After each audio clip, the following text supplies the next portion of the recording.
आज जावा के प्रोग्राम आपको दिखाएंगे, फर्स्ट प्रोग्राम कैसे बनता है, और ये भी दिखाएंगे कि जावा का किस किस सॉफ्टवेयर्स की रिक्वायरमेंट होता है जब आप जावा प्रोग्राम करते हैं।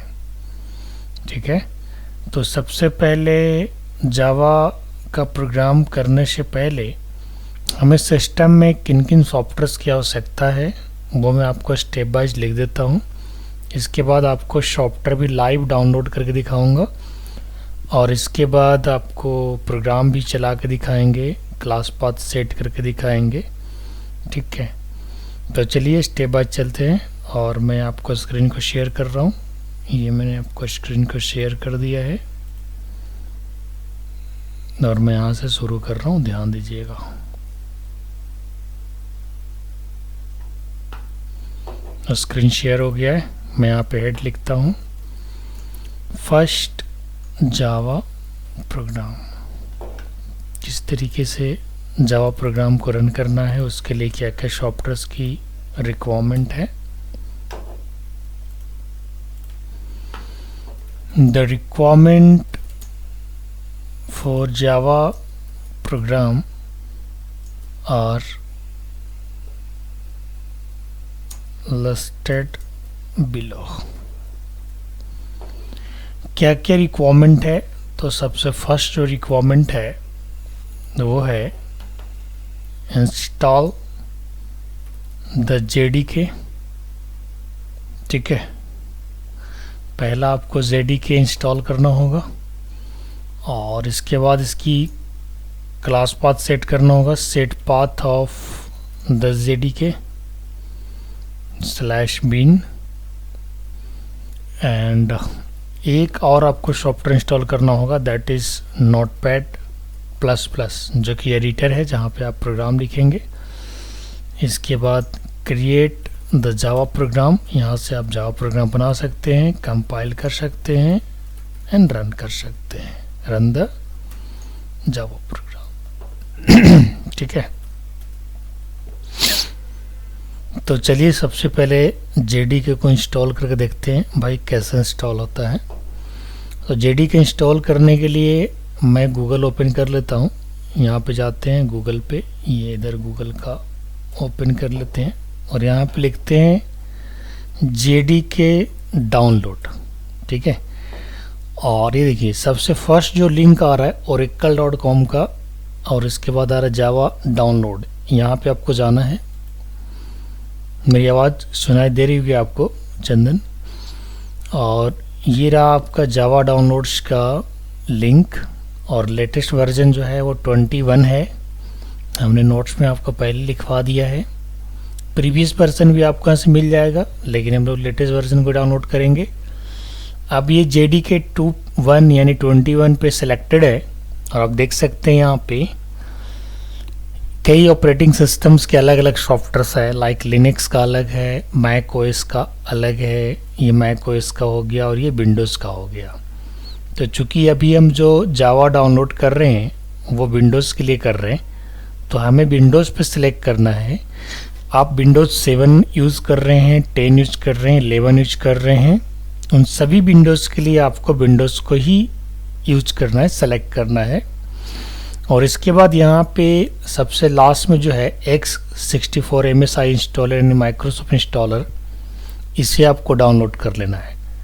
तो अब जैसे ही क्लिक करेंगे 162 समथिंग MB का ये सॉफ्टवेयर है, ये कुछ ही देर में डाउनलोडिंग जो है स्टार्ट हो जाएगा और आप देख सकते हैं यहाँ पे डाउनलोड हो रहा है और बहुत जल्दी ये डाउनलोड हो गया है। अब आपको क्या करना है कि यहाँ से इसकी फाइल को ओपन कर लेना है और ओपन करके यहाँ से इसको रन करना है। ठीक है, चलिए रन करते हैं, इंस्टॉल करते हैं, नेक्स्ट करते हैं और कुछ ही देर में जो है ये सॉफ्टवेयर इंस्टॉल होता हुआ दिखेगा। आप देख सकते हैं यहाँ पे ये इंस्टॉल हो रहा है, बहुत ज़्यादा समय नहीं लगेगा, कुछ ही देर में इंस्टॉल हो जाएगा। तब है कि नेटवर्क स्पीड पर डिपेंड करता है, अगर आपका नेटवर्क स्पीड अच्छा हो तो जल्दी हो जाएगा। ये आपसे परमिशन पूछ रहा है, do you want to allow this app to make changes. Okay करेंगे, ओके करते ही कुछ ही देर में जावा जो है आपके सिस्टम में इंस्टॉल्ड हो जाएगा। तो चलिए जावा आपका इंस्टॉल हो गया। यहाँ पे देखिए मैसेज आ गया होगा, Java SE development kit 21.02 64 bit successfully installed, इसे क्लोज कर लेना है। और क्लोज करने के बाद आपको कहाँ पे जाना है, माई कंप्यूटर में जाएंगे, दिस पीसी में सी ड्राइव के अंदर जाएंगे, यहाँ पे प्रोग्राम फाइल्स में जाएंगे और यहाँ पे आपको जावा को सर्च करना है। देखिए जावा है, और इसे सर्च करने के बाद आप देखेंगे कि आज ही के डेट में, यानी आज 5 फरवरी है, उसी के दिन ये जेडी के इंस्टॉल हुआ है। और इसके अंदर चले जाना है, बिन के अंदर चले जाना है और इसके जो एड्रेस है ये कॉपी कर लेना है। कॉपी करने के बाद आपको फिर जाना होगा सिस्टम वेरिएबल के लिए। तो आपको सिस्टम वेरिएबल, चूँकि मैं अभी विंडोज़ 11 यूज़ कर रहा हूँ, तो यहाँ पे आपको कंट्रोल पैनल में जाना है और कंट्रोल पैनल में जाने के बाद सिस्टम एंड सिक्योरिटी पे क्लिक करना है। इसके बाद आपको यहाँ पे सिस्टम पे क्लिक करना है और इसके बाद यहाँ पे आपको एडवांस सिस्टम सेटिंग पे क्लिक करना है, ठीक है। और ये सिस्टम प्रॉपर्टीज ओपन होकर के आ जाएगा। फिर आपको यहाँ पे देखिए इन्वायरमेंट वेरिएबल्स लिखा हुआ है, यहाँ पे क्लिक करना है और यहाँ पे 2 ऑप्शन है, user variable and system variable. तो हमें जावा को चलाने के लिए सिस्टम वेरिएबल को पाथ्स को सेट करना होगा। तो सिस्टम वेरिएबल के अंदर आप देखेंगे, देखिए पाथ यहाँ पे है और ऑलरेडी बहुत सारे पाथ इसमें डले हुए हैं। आप देख सकते हैं जावा का कहीं पे कोई पाथ नहीं है। तो मैं क्या करता हूँ, यस ये जावा का पाथ है, तो इसको मैं पहले वाला जो पुराना वाला फाइल है उसको भी डिलीट कर देता हूँ। जावा जेडी के जो है इसको मैं डिलीट कर देता हूँ यहाँ से, और जो नया अभी मैंने वहाँ से कॉपी किया है उसके लिए मैं यहाँ पे न्यू करूँगा और इसमें पेस्ट कर दूंगा। सिंपल ऐसे पेस्ट कर दिया, ठीक है। इसके बाद ओके कर दिया, ओके कर दिया, ओके कर दिया, जावा का क्लास पाथ सेट हो गया। अब इस चीज़ को वेरीफाई करने के लिए कि भाई जावा का क्लास पाथ सेट हुआ या नहीं हुआ, आपको सर्च में जाकर के CMD टाइप करना है। ये कमांड प्रॉम्प्ट ओपन हो जाएगा और ओपन करने के बाद आपको यहाँ पे सिंपल जावा सी लिखना है। जावा सी जावा का कंपाइलर होता है, और अगर आप जैसे ही जावा सी लिखते हैं तो जावा से लिखने के बाद एंटर मारना है। एंटर प्रेस करेंगे, अगर इस तरीके से विंडोज़ ओपनिंग अगर आता है, इसके देखिए सारे previous version release, it means कि जावा जो है आपका सिस्टम में उसका क्लास पाथ सेट हो गया है। अगर इसका आप वर्जन जानना चाहेंगे तो यहाँ पे हाइफन डबल हाइफन दे करके वर्जन लिख सकते हैं और आपको ये देखिए शो कर देगा जावा का लेटेस्ट वर्जन 21.0, जो कि आपके सिस्टम में इंस्टॉल हो गया है। कब इंस्टॉल हुआ है, हालांकि रिलीज डेट दिखा रहा है, और इसके बाद आप देख सकते हैं कि ये आपका जो है लेटेस्ट वर्जन इंस्टॉल हो गया है। बट जावा का यूज़ कैसे करना है, इसके फर्स्ट प्रोग्राम कैसे बनाना है, वो सब सारी चीज़ें हम आपको बताएंगे। लेकिन उससे पहले एक और काम करना होगा, जो हमने यहाँ पे स्टेप लिखा है। वो क्या लिखा है कि जैसे ही आप क्लास पाथ सेट कर देते हैं, ये 2 काम तो हमने कर दिया। एक आपको एडिटर इंस्टॉल करना होगा जिसका नाम है नोटपैड++। हालांकि आप सिंपल नोटपैड में भी जावा का प्रोग्राम कर सकते हैं, बट नोटपैड+ में क्या होता है, थोड़ा कलरफुल दिखता है। तो चलिए नोटपैड+ को डाउनलोड कर लेते हैं। नोटपैड+ भी कोई बड़ा सा सॉफ्टवेयर नहीं है, ये भी छोटा सॉफ्टवेयर है। तो इसके लिए भी आपको क्या लिख देना है, गूगल में जाएंगे और लिखेंगे नोटपैड++ डाउनलोड, और ये फर्स्ट लिंक पे क्लिक करेंगे। काफ़ी सारे वर्जन आ रहे हैं यहाँ पे, तो मैं फर्स्ट को ही सेलेक्ट कर लेता हूँ, डाउनलोड नोटपैड++ वर्जन 8.6, और यहाँ पे इसे क्लिक कर देना इस बॉक्स के ऊपर, और थोड़ी देर में ये डाउनलोडिंग स्टार्ट हो जाएगा। आप देख सकते हैं यहाँ पे डाउनलोडिंग स्टार्ट हो रहा है, प्रोग्रेस दिखा रहा है, और जैसे ये डाउनलोड फिनिश हो जाता है, फिनिश हो गया। अब मैं इसके इंस्टॉलर को चलाऊँगा। इंस्टॉलर को चलाने के लिए बस सिंपल डबल क्लिक कर देना है, इंस्टॉलर आपका स्टार्ट हो जाएगा और नोटपैड जो है यहाँ पे इंस्टॉल होता हुआ आपको दिखेगा। ये देखिए एग्री कर देना है, नेक्स्ट कर देना है, नेक्स्ट कर देना है। क्रिएट शॉर्टकट हम डेस्कटॉप करेंगे तो इसका एक शॉर्टकट डेस्कटॉप बन जाएगा, और थोड़ी देर में नोटपैड भी इंस्टॉल हो जाएगा। ठीक है, यस इंस्टॉल हो गया। अब आपको नोटपैड देखिए दिखेगा आपके सामने, ये देखिए नोटपैड दिखा बिल्कुल नॉर्मल एडिटर की तरह। और इस एडिटर में आपको क्या करना है, जावा का कोड करना है, और आपको जावा को कंपाइल कहाँ से करना है, तो कमांड प्रॉम्प्ट, यानी 2 फाइल खुला रहना चाहिए। एक कमांड प्रॉम्प्ट जहाँ पे आपको आउटपुट दिखेगा, चूँकि अभी हम लोग सॉफ्टवेयर सीख रहे हैं तो कंसोल एप्लीकेशन सीखेंगे, फिर विंडो एप्लीकेशन। जब वेब वगैरह सीखेंगे आगे, मोबाइल ये सब सीखेंगे, तो उसके लिए कोई और हम आईडी यूज़ करेंगे। तो ये देखिए नोटपैड खुल के आ गया है। मैं क्या करता हूँ, मैं सबसे पहले एक फ़ोल्डर बना देता हूँ ये ड्राइव के अंदर, ताकि उसी के अंदर सारे प्रोग्राम्स हम बनाएंगे। तो मैं आपके नाम से एक फ़ोल्डर क्रिएट कर देता हूँ, यहाँ पे चंदन जावा AMWF में बैच चल रहा है, और ये मैं यहाँ पे एक फ़ोल्डर बना लिया। फ़ोल्डर बनाने के बाद इसी फोल्डर में हम क्या करते हैं, यहाँ से इसकी पाथ सेट कर देते हैं। फाइल, न्यू, यहाँ से एक छोटा सा प्रोग्राम लिखते हैं। प्रोग्राम लिखने के लिए हमें क्या लिखना होगा, पहले एक कमेंट लाइन है और उससे पहले इस फाइल को हम सेव कर देते हैं। फाइल, सेव, और सेव हमें कहाँ पे करना है, ई ड्राइव के अंदर हमने आपके नाम का एक फ़ोल्डर बनाया है और इसके अंदर हम चले गए और इसका नाम हम सेव करते हैं हेलो वर्ल्ड डॉट जावा। जब भी आप फाइल को सेव करिएगा तो लास्ट में डॉट जावा ज़रूर लगाइएगा, क्योंकि ये इसका एक्सटेंशन होता है। तो हमने इस फाइल को सेव कर दिया। अब हमें एक छोटा सा प्रोग्राम लिखना है, तो मैं यहाँ पे कमेंट लाइन लिखता हूँ, क्रिएटिंग हेलो वर्ल्ड प्रोग्राम, है ना, या क्रिएटिंग फर्स्ट प्रोग्राम इन जावा। ठीक है, फर्स्ट प्रोग्राम को क्रिएट करने के लिए सबसे पहले क्लास कीवर्ड लिखना होगा। क्लास होता है क्या है आपको बताऊंगा, हालांकि जब मैं इसके फीचर्स को डिस्कस कर रहा था तो हम बताया था कि क्लास और ऑब्जेक्ट का यूज़ होगा। क्लास का नाम हेलो वर्ल्ड रखना है, क्योंकि फाइल का नाम हमने इसी नाम से सेव किया है। और इसके बाद ब्रेसेस को खोल देना है। ये ओपनिंग ब्रेसेस है, ये एंडिंग ब्रेसेस है। और इसके अंदर आपको एक मेन मेथड लिखना होगा, बनाना होगा, क्योंकि मेन मेथड जो है यहाँ पे ज़रूरी है। स्ट्रिंग आर्ग्स भी आपको देना होगा। ये कमांड लाइन आर्गुमेंट है, स्ट्रिंग एस कैपिटल होगा। ये सिंटैक्स है जो आपको फॉलो करना है। ये आपको हर प्रोग्राम में होगा जब आप कंसोल एप्लीकेशन बनाएंगे। अब मुझे कुछ आउटपुट दिखाना है, तो यहाँ पे सिस्टम डॉट आउट डॉट प्रिंटल लिखेंगे और ये लिखेंगे यहाँ पे वेलकम टू सुप्रो पाठशाला। सेमीकोलन बंद कर देंगे और इस तरीके से आपका फर्स्ट प्रोग्राम जो है बन के तैयार है। अब इसे ज़रा चला करके देखते हैं। तो चलाने के लिए सबसे पहले मैं आपको नोट्स लिख देता हूँ। पहले एक कमांड लिख दिया मैंने यहाँ पे, इसको कॉपी करके यहाँ पे रख देते हैं। ये फर्स्ट हमारा प्रोग्राम है, creating first program in Java, ये प्रोग्राम है। अब इसके बाद जो है save the above file as hello world dot Java, जो कि हमने कर दिया है। और इसके बाद 2 स्टेप लिखना है, वो स्टेप मैं यहाँ पे दे देता हूँ। टू कंपाइल, हमें कंपाइल करने के लिए क्या करना है भाई, तो जावा सी क्या करना है, जावा सी है ना, hello world that is the name of your file dot जावा। और टू रन करने के लिए क्या करना है भाई, तो हमको सिंपल लिखना है जावा और हेलो वर्ल्ड। ठीक है, तो चलिए ये 2 स्टेप आपके सामने यूज़ करके दिखा रहा हूँ। सबसे पहले जावा सी से इसे कंपाइल करूँगा कि भाई प्रोग्राम में कोई एरर तो नहीं है। तो मैंने फाइल को यहाँ पे सेव कर दिया। मैंने कहा था कि जावा के प्रोग्राम को रन कराने के लिए 2 एडिटर खुला रहेगा, एक तो आपका नोटपैड का और दूसरा कमांड प्रॉम्प्ट का। तो देखिए ये कमांड प्रॉम्प्ट है। अभी जो कमांड प्रॉम्प्ट का लोकेशन दिखा रहा है सी के अंदर यूजर्स दिखा रहा है। अब मुझे जाना पे कहाँ पे है, ई ड्राइव के अंदर चंदन जावा के अंदर जाना है। तो मैं सिंपल इसे क्लोज कर दूंगा और एक बहुत बढ़िया तरीका आपको बता रहा हूँ आपके लोकेशन तक पहुँचने के लिए। मैं देखिए फ़िलहाल अभी कहाँ पे हूँ, चंदन जावा MWF के अंदर चला जाता हूँ, ये रहा।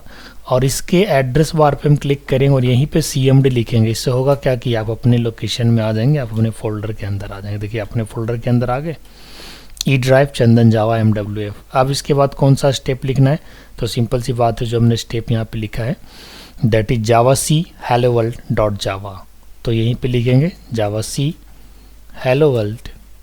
अगर कोई एरर होगा तो एरर दे देगा, और नहीं एरर होगा तो ये कंपाइल होकर सक्सेसफुल, देखिए कंपाइल हो गया। ये लाइन कंपाइल करने के लिए और हमें रन कराना है तो सिंपल लिखेंगे हेलो जावा लिख करके हेलो वर्ल्ड, बस ये रन हो जाएगा और थोड़ी देर में यहीं पे आउटपुट दिख जाएगा। ये रहा आउटपुट वेलकम टू सुप्रो पाठशाला।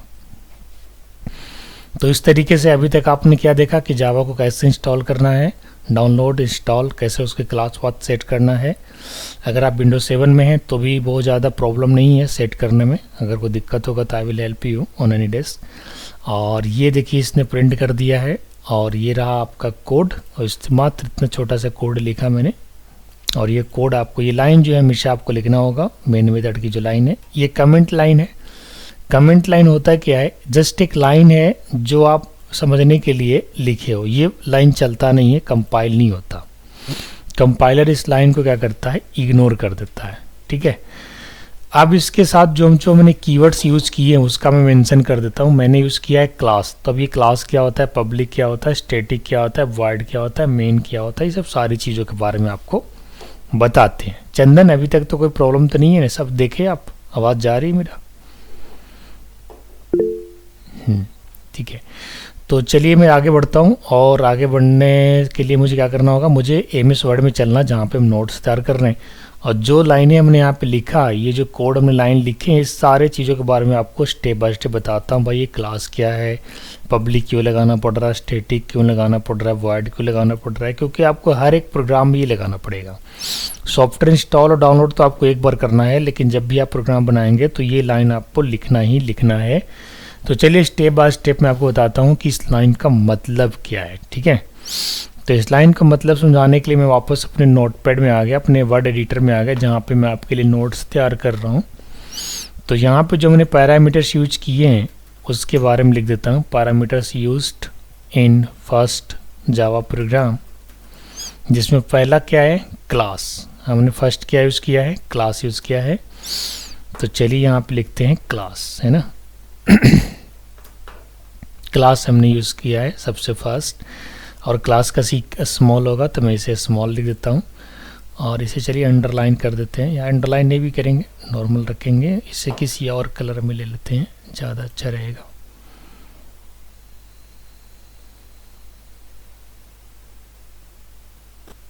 यस, फर्स्ट जो हमने यूज़ किया दैट इज़ क्लास। अब ये क्लास है क्या चीज़, है ना, इसके बारे में लिखना है कि भाई क्लास क्यों हमने लिखा, वहाँ पे क्लास क्या देना ज़रूरी है। वैसे ये जो एरर आ रहा है ये ऑब्वियस एरर आ रहा है, इससे डरना नहीं है, इसे इग्नोर टू डिक्शनरी कर दूंगा, इग्नोर ऑल कर दूंगा, हट जाएगा। अब ये क्लास होता है क्या है, एक कीवर्ड है। क्या है, एक कीवर्ड है। ठीक है, सिंपल क्या कहते हैं इसको, एक कीवर्ड है। कीवर्ड क्या होता है, मान के चलिए एक ऐसा वर्ड जो ऑलरेडी रिजर्व है। Keyword is used to declare a class in Java. जब भी अगर आप क्लास यूज़ करते हैं तो क्लास एक नॉर्मल कीवर्ड है, जो कोई भी प्रोग्राम बनाने से पहले जावा में आपको क्लास डिफाइन करना होता है। नाम आप अपने से ले सकते हैं, ये आइडेंटिफायर है, और उसके आगे क्लास कीवर्ड लगाना कंपलसरी है। ठीक है, ये फर्स्ट डे का प्रोग्राम है और इसको आप समझिएगा अच्छे से, 2-3-4 बार रीडिंग मारिएगा तब जाके क्लियर होगा। ठीक है, तो मैंने क्या लिखा, क्लास क्या है, कीवर्ड है, it is use to declare a class in Java. इसके बाद पब्लिक हमने यूज़ किया है, और ये पब्लिक क्या होता है उसके बारे में हम चर्चा करते हैं। भाई पब्लिक क्या है ना। तो चलिए पब्लिक के बारे में बताते हैं कि पब्लिक हमने क्यों लिखा है। ठीक है,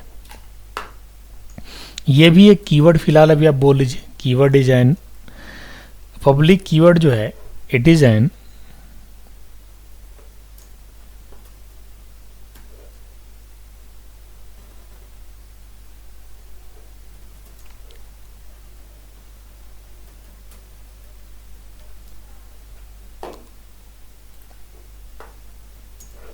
पब्लिक कीवर्ड जो है is N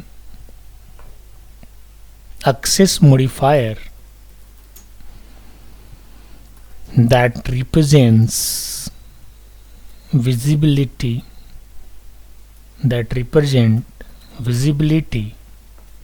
it means it is visible to all। इसका मतलब ये है कि अगर आपने मेन मेथड से पहले अगर आपने पब्लिक लगाया है, इट मीन्स ये जो है मेंबर ये सभी के लिए एक्सेसिबल हो जाएगा। यानी आप अभी हेलो वर्ल्ड क्लास के अंदर ही मेन मेथड बनाया है, और अगर आप इस मेन मेथड को दूसरे फाइल में भी लेके जाना चाहें तो ये चला जा सकता है, क्योंकि ये पब्लिक है। पब्लिक यानी इसकी विजिबिलिटी को बढ़ाता है, एक्सेसिबिलिटी को बढ़ाता है। अगर इसकी ऐसे और भी टाइप के विजिबिलिटी होते हैं जावा में पब्लिक के अलावे, जैसे प्राइवेट है, प्रोटेक्टेड है ना, डिफ़ॉल्ट है। ठीक है, ये सब सारे चीज़ें जो हैं वो जावा में होता है, प्राइवेट होता है ना। तो कहने का मतलब क्या है कि अगर किसी भी मेंबर से पहले, मेंबर किसको कहेंगे, है ना, डेटा मेंबर किसको कहेंगे, जैसे वेरिएबल हो गया, मेथड किसको कहते हैं, इसको कहेंगे, इसको मेथड बोलते हैं ना। तो पब्लिक लगा हुआ है और पब्लिक कहता है कि भाई ये एक एक्सेस मॉडिफायर है that represent visibility, it means it is visible to all. ठीक है, पब्लिक के बाद हमने जो नेक्स्ट कीवर्ड लगाया है ये स्टैटिक है। ये क्या कहता है, चलिए इसके बारे में भी हम यहाँ पे बात करते हैं। स्टैटिक है ना, सारे कीवर्ड जितना भी है ऑलमोस्ट स्मॉल लेटर्स में ही है। तो चलिए यहाँ पे मैं स्टैटिक के बारे में लिखते हैं। स्टैटिक क्या कहता है, ठीक है। Static it is also a keyword, ठीक है। If we declare any method as static, it is known as the static method। अगर आप किसी मेथड से पहले static कीवर्ड लगाते हैं तो उस मेथड को static मेथड कहा जाएगा। The advantage of the static method is that there is no need to create an object to invoke the main method। इसका मतलब ये हो गया कि अगर आपने मेन मेथड से पहले स्टैटिक लगा दिया तो इस मेथड को रन होने के लिए, इन्वोक होने के लिए, स्टार्ट होने के लिए किसी क्लास की ऑब्जेक्ट की आवश्यकता नहीं है। स्टैटिक मेथड जो है वो फर्स्ट प्रायोरिटी पे ये रन होगा और इसकी मेमोरी में खुद ब खुद जो है मेमोरी बन जाता है कंपाइलेशन टाइम पे, और इसे कॉल करने के लिए किसी क्लास की ऑब्जेक्ट की आवश्यकता नहीं पड़ेगा। तो स्टैटिक के बारे में यही समझना कि अगर किसी मेथड से पहले स्टैटिक लग गया that does not require to create an instance of that class.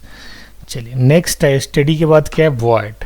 हमने जो नेक्स्ट कीवर्ड लगाया दैट इज वॉइड। हम हर एक कीवर्ड के बारे में यहाँ पे पॉइंट लिख रहे हैं, आप इसको पढ़िएगा, समझिएगा। जो कि प्रोग्रामिंग का फर्स्ट टाइम देख रहे हैं तो थोड़ा सा तो आपके लिए डिफ़िकल्ट होगा, लेकिन पीछे नहीं हटना, मेहनत करते रहना है। 10 से 15 दिन में आप जावा को धीरे धीरे जानने लगेंगे, ठीक है। स्टार्टिंग में थोड़ा सा टफ जरूर लगेगा, लेकिन धीरे धीरे प्रैक्टिस करेंगे तो जावा को जानने लगेंगे। तो चलिए इसके बाद बताता हूँ कि भाई वॉइड हमने यूज़ किया है, उसके बारे में भी लिखते हैं। भाई वॉइड का क्या यहाँ पे रोल है। नेक्स्ट कीवर्ड जो हमने यूज़ किया दैट इज़ वॉइड। ये भी स्मॉल लेटर का ही है। वॉइड क्या है, क्यों यूज़ करेंगे वॉइड को, तो void is the return type of the method. जब भी कोई मेथड बनाते हैं तो उसका एक रिटर्न टाइप देना ज़रूरी होता है, बेशक वॉइड ही क्यों ना दें। वॉइड की जगह पे आप इंट भी लिख सकते हैं, स्ट्रिंग भी लिख सकते हैं, ये अलग अलग टाइप है। अगर आप मेन मेथड से पहले वॉइड लिखें इसका मतलब ये है कि ये मेथड का रिटर्न टाइप तो है बट ये मेथड कोई वैल्यू रिटर्न नहीं करेगा। void is a return type but it does not return any value, ठीक है। तो void is the return type of the method, ठीक है। it means it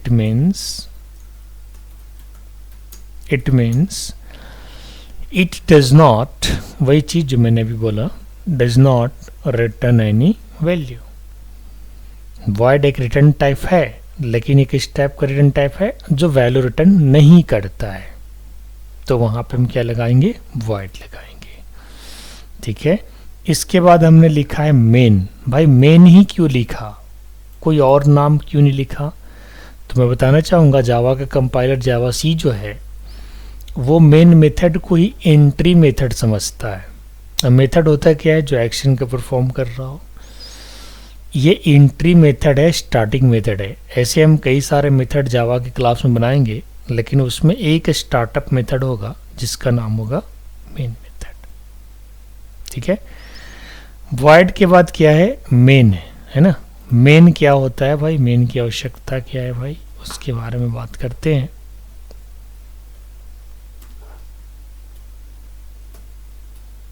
मेन है ना, तो चलिए मेन के बारे में कुछ बातें लिखते हैं। मेन जो है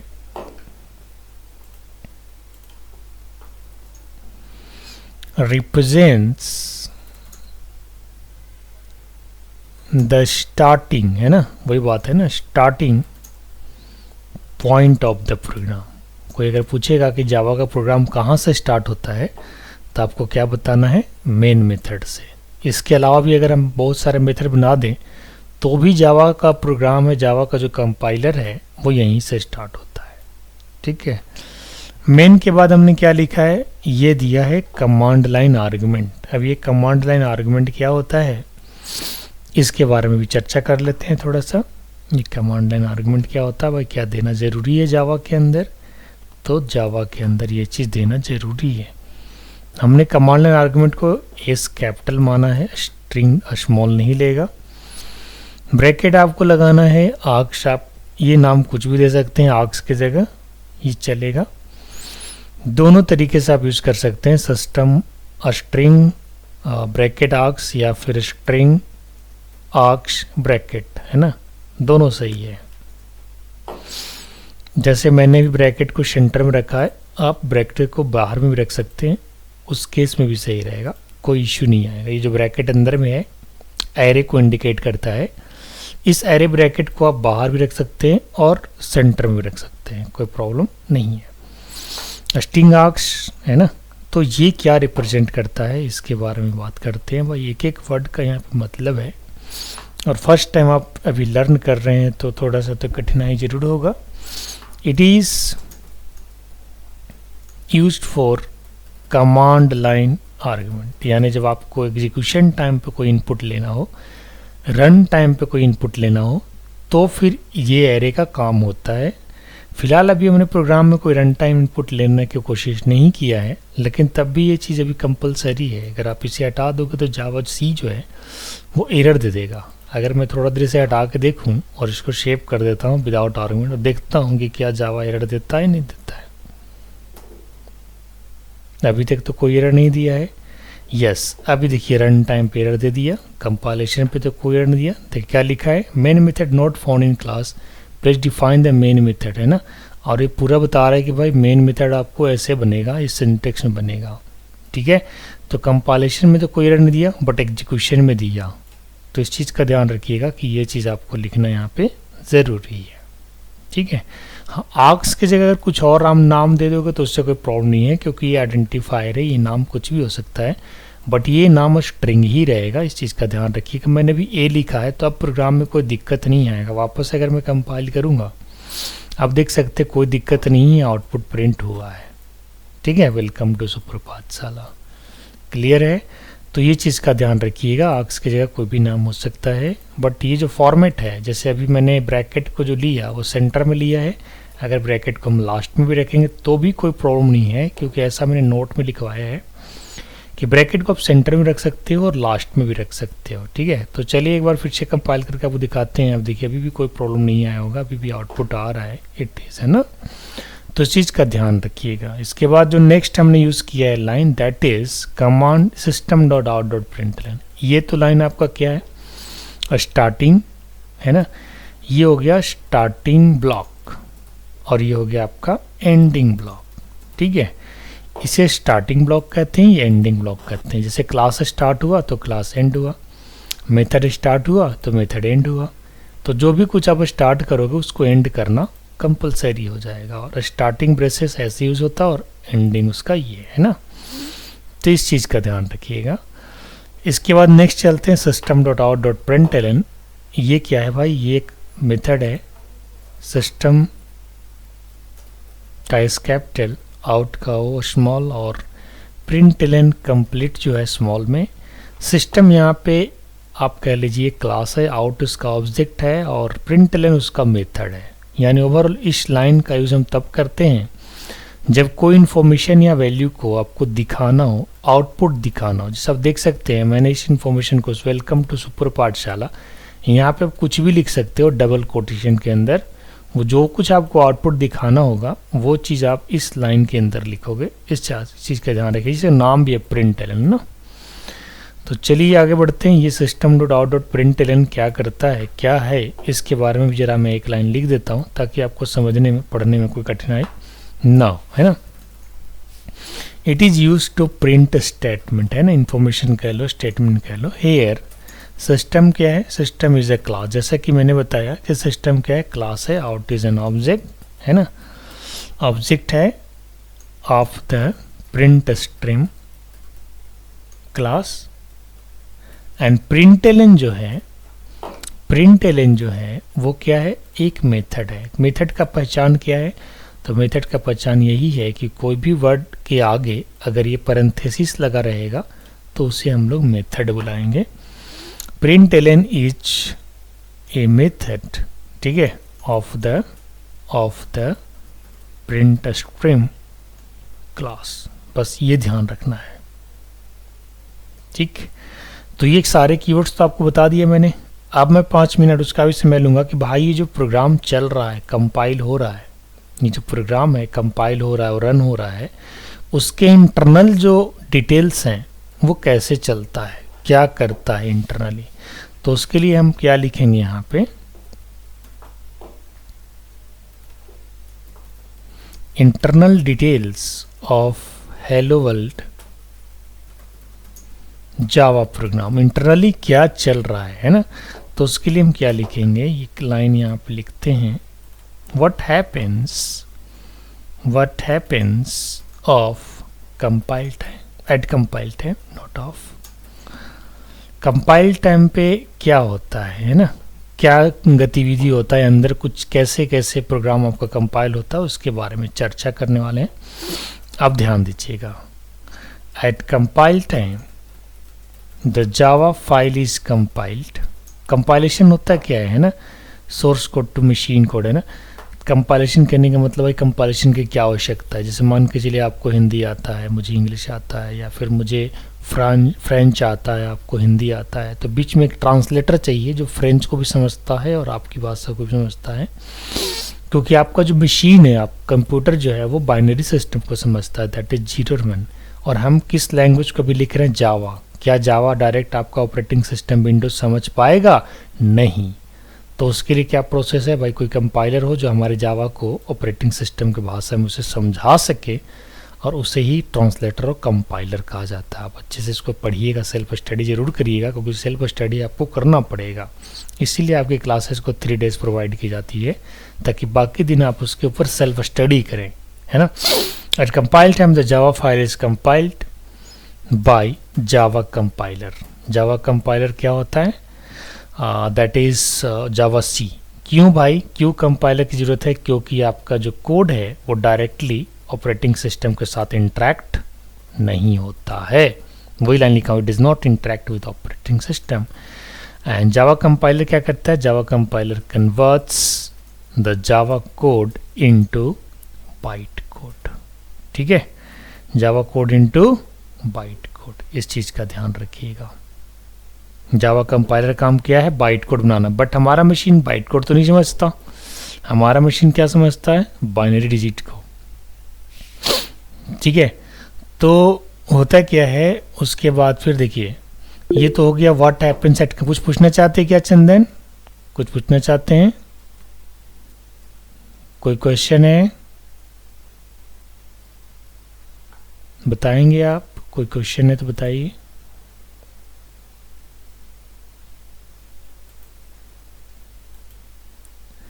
एनी क्वेश्चन चंदन? सब ठीक ठाक चल रहा है, कोई परेशानी तो नहीं है?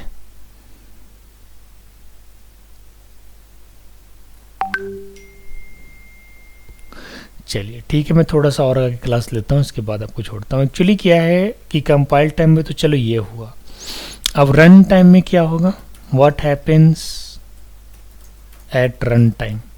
ये तो कंपाइल टाइम की बात है कि जावा ने क्या किया कि जावा के सोर्स कोड को बाइट कोड बनाया। ध्यान रखिएगा, जावा के सोर्स कोड ने क्या किया, बाइट कोड बनाया, ठीक है। लेकिन अभी रन टाइम पे क्या होता है ना, देखिए रन टाइम पे क्या होता है। सबसे पहले क्लास फाइल है ना, इसके बाद क्लास लोडर एक्टिव होता है। फिर क्या होता है, बाइट कोड वेरीफायर, इसके बारे में ऑलरेडी मैं आपको उससे बात कर चुका हूँ। फिर क्या होता है, इंटरप्रेटर, ये कंपाइलर की तरह ही है। और इसके बाद रन टाइम, और इसके बाद हार्डवेयर यानी ऑपरेटिंग सिस्टम। इस तरीके से जो है आपका जावा ऑपरेटिंग सिस्टम से बात करता है। अब ये क्लास लोडर क्या है, वेरीफायर क्या है, उसके बारे में भी चर्चा करना होगा, है ना। क्लास लोडर है क्या चीज़, तो क्लास लोडर क्या है, इसको मैं ठीक कर देता हूँ। It is the sub system of JVM, है ना। जावा वर्चुअल मशीन का सिस्टम है, इसका काम क्या है, क्लास फाइल को लोड करना, that is use to load class files. Byte code verifier क्या काम करता है उसके बारे में चर्चा करते हैं। Bite code verifier, bite code verifier क्या करता है, चेक्स द कोड फ्रैगमेंट। अगर कोई कोड में इशू है, प्रॉब्लम है, जैसे आपने जो सिंटैक्स है उसको सही से नहीं लिखा है, तो सारा कुछ चेक करेगा, है ना। वही चीज़ मैं लिख रहा हूँ यहाँ पे, that violate access rights to objects, है ना।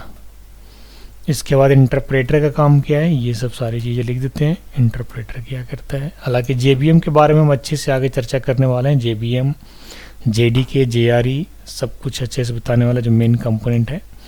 इंटरप्रेटर क्या करता है, read byte code stream then execute the